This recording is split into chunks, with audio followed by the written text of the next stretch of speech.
ప్రతిపక్షంలో ఉన్నప్పుడు టీడీపీ జాతీయ ప్రధాన కార్యదర్శి నారా లోకేష్ రెడ్ బుక్ ప్రకటన చేశారు.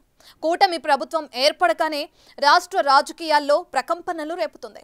అప్పట్లో టీడీపీ నేతలపై దౌర్జన్యాలు చేసి అక్రమాలకు పాల్పడిన వైసీపీ నేతలు, వారికి సహకరించిన అధికారులపై ప్రభుత్వం విచారణ జరిపి చర్యలు చేపడుతుంది.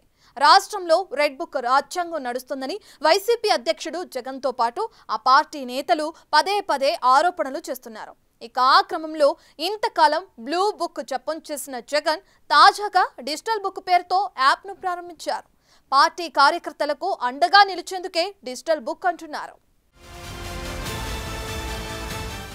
అధికార టీడీపీ కూటమిపై ప్రతిపక్ష వైసీపీ రాజకీయ దాడిని ముమ్మరం చేసింది. తమ పార్టీ కార్యకర్తలపై రాష్ట్ర వ్యాప్తంగా పెడుతున్న అక్రమ కేసులు, వేధింపులను నమోదు చేసేందుకు డిజిటల్ బుక్ పేరుతో ఒక కొత్త కార్యక్రమాన్ని ప్రారంభించింది. తాజాగా పార్టీ సెంట్రల్ ఆఫీసులో వైసీపీ అధ్యక్షుడు, మాజీ CM YS Jagan digital book ను ఆవిష్కరించారు. ఈ సందర్భంగా ఆయన మాట్లాడుతూ, తిరిగి అధికారంలోకి వచ్చాక ఈ ఫిర్యాదులన్నింటినీ పరిశీలిస్తామని, అన్యాయం చేసిన వారు ఎక్కడున్నా వదిలిపెట్టేది లేదని కార్యకర్తలకు భరోసా ఇచ్చారు. రెడ్ బుక్ అంటున్న వాళ్లకు డిజిటల్ బుక్ ఎలా ఉంటుందో చూపిస్తామంటూ వైసీపీ అధ్యక్షుడు జగన్ రెడ్డి తాజాగా హెచ్చరికలు జారీ చేస్తున్నారు. అన్యాయానికి గురైన కార్యకర్తలు డిజిటల్ బుక్ ఉపయోగించుకోవాలన్నారు జగన్. అధికారంలోకి వచ్చాక ప్రత్యేక బృందాలను పెట్టి ఫిర్యాదులు వచ్చిన వారిపై దర్యాప్తు జరిపిస్తామన్నారు. సప్త సముద్రాల అవతల ఉన్న తీసుకొచ్చి చట్టం ముందు నిలబెట్టి శిక్షిస్తామని వార్నింగ్ ఇచ్చారు. అన్యాయానికి గురైన ప్రతి కార్యకర్తకు న్యాయం చేస్తామని ప్రకటించారు.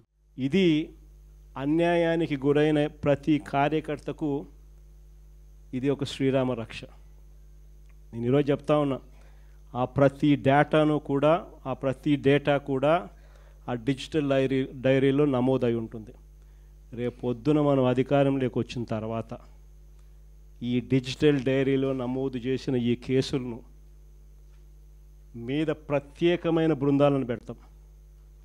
అన్యాయం చేసిన వాళ్ళను రిటైర్ అయిపోయి ఉన్నా కూడా, రాష్ట్రంలో వాళ్ళు లేకపోయినా కూడా, సప్త సముద్రాల అవతలున్న అందరినీ పిలిపిస్తాం.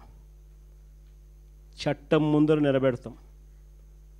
నిలబెట్టించి శిక్ష పడేలా అన్యాయానికి ఈరోజు గురైన వ్యక్తికి సంతోషం కలిగించేలా ప్రతి అడుగు దీని ద్వారా పడుతుంది. ఖచ్చితంగా వీళ్ళేదో రెడ్ బుక్ అంటా ఉన్నారు. రేపు పొద్దున డిజిటల్ బుక్ ఎలా ఉంటుందో కూడా వీళ్ళందరికీ కూడా అర్థం కావాలి. గత ఎన్నికల ప్రచారంలో మంత్రి నారా లోకేష్ ప్రకటించిన రెడ్ బుక్ ప్రతిగా వైసీపీ డిజిటల్ బుక్ ప్రారంభించింది. ఈ రోజు అది రెడ్ బుక్ కావచ్చని, రాబోయే రోజుల్లో అది డిజిటల్ బుక్ అవుతుందని జగన్ వ్యాఖ్యానించారు. వైసీపీ ప్రభుత్వ హయాంలో టీడీపీ నేతలను లక్ష్యంగా చేసుకున్న అధికారుల పేర్లను రెడ్ బుక్ లో రాశానని, కూటమి అధికారంలోకి వచ్చాక వారిపై చర్యలు తప్పవని లోకేష్ హెచ్చరించిన విషయం తెలిసిందే. రాష్ట్రంలో కూటమి ప్రభుత్వం రెడ్ బుక్ రాజ్యాంగాన్ని అమలు చేస్తుంది అని వైసీపీ నేతలు కొంతకాలంగా ఆరోపిస్తున్నారు. ఆ క్రమంలో డిజిటల్ బుక్ యాప్ ప్రారంభించిన జగన్, వేధింపులకు గురైన వారు తమ ఫిర్యాదులను digitalbook.vySRCP.com పోర్టల్లో గానీ 04049171718 IVRS నంబర్కు ఫోన్ చేసి గానీ నమోదు చేయవచ్చని వెల్లడించారు. ఎవరైనా అధికారి వేధిస్తే అందుకు సంబంధించిన ఆధారాలను కూడా యాప్లో అప్లోడ్ చేయవచ్చని ఆయన స్పష్టం చేశారు. ఈ సందర్భంగా పార్టీ విస్తృత స్థాయి సమావేశంలో మాట్లాడిన జగన్, 15 నెలల కూటమి పాలనలోనే ప్రజల్లో తీవ్ర వ్యతిరేకత వచ్చిందని అన్నారు. అన్ని వర్గాల ప్రజలను మోసం చేశారని, అవినీతి, బంధుప్రీతి పెరిగిపోయాయని ఆరోపించారు. సూపర్ 6 హామీలైన నిరుద్యోగ భృతి, శ్రీనిధి, 50 ఏళ్లలోపు మహిళలకు పెన్షన్లు వంటివి అదృశ్యమయ్యాయని విమర్శించారు. తమ ప్రభుత్వ హయాంలో ధరల స్థిరీకరణకు 7,800 కోట్లు ఖర్చు చేస్తే ఇప్పుడు కనీస మద్దతు ధర కూడా రైతులకు దక్కడం లేదని, యూరియా కొరతతో దళారులు లాభపడుతున్నారని మండిపడ్డారు.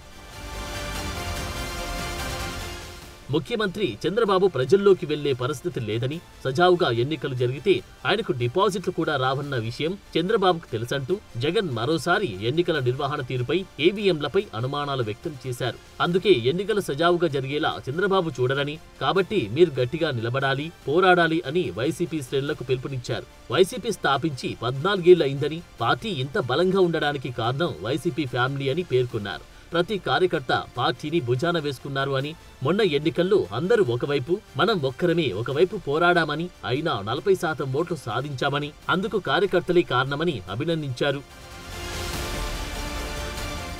డిసెంబర్ 15 కల్లా పార్టీలో సంస్థాగతంగా అన్ని కమిటీల ఏర్పాటు పూర్తి కావాలని, సంక్రాంతి నాటికి వారికి ఐడి కార్డులు ఇద్దామని పార్టీ నేతలతో జగన్ పేర్కొన్నారు. రేపు వైసీపీ ప్రభుత్వం రాగానే వారికి మంచి చేస్తామని, వారి ద్వారా ప్రజలకు మంచి జరుగుతుందని, అధికారంలోకి వస్తే వారి ద్వారా ప్రభుత్వాన్ని నడిపిస్తానని భరోసా ఇచ్చారు. ప్రతి పథకాన్ని పార్టీ కమిటీల ద్వారా నడిపిద్దామని, విద్యార్థి, మహిళ, యువత, ఎస్సీ, రైతు ఇలా 7 విభాగాలు గ్రామస్థాయిలో ఏర్పాటు కావాలని మార్గనిర్దేశం చేశారు. ఏది ఏమైనా జగన్ డిజిటల్ బుక్ యాప్ ఇప్పుడు స్టేట్ పాలిటిక్స్ లో హాట్ టాపిక్ గా మారింది.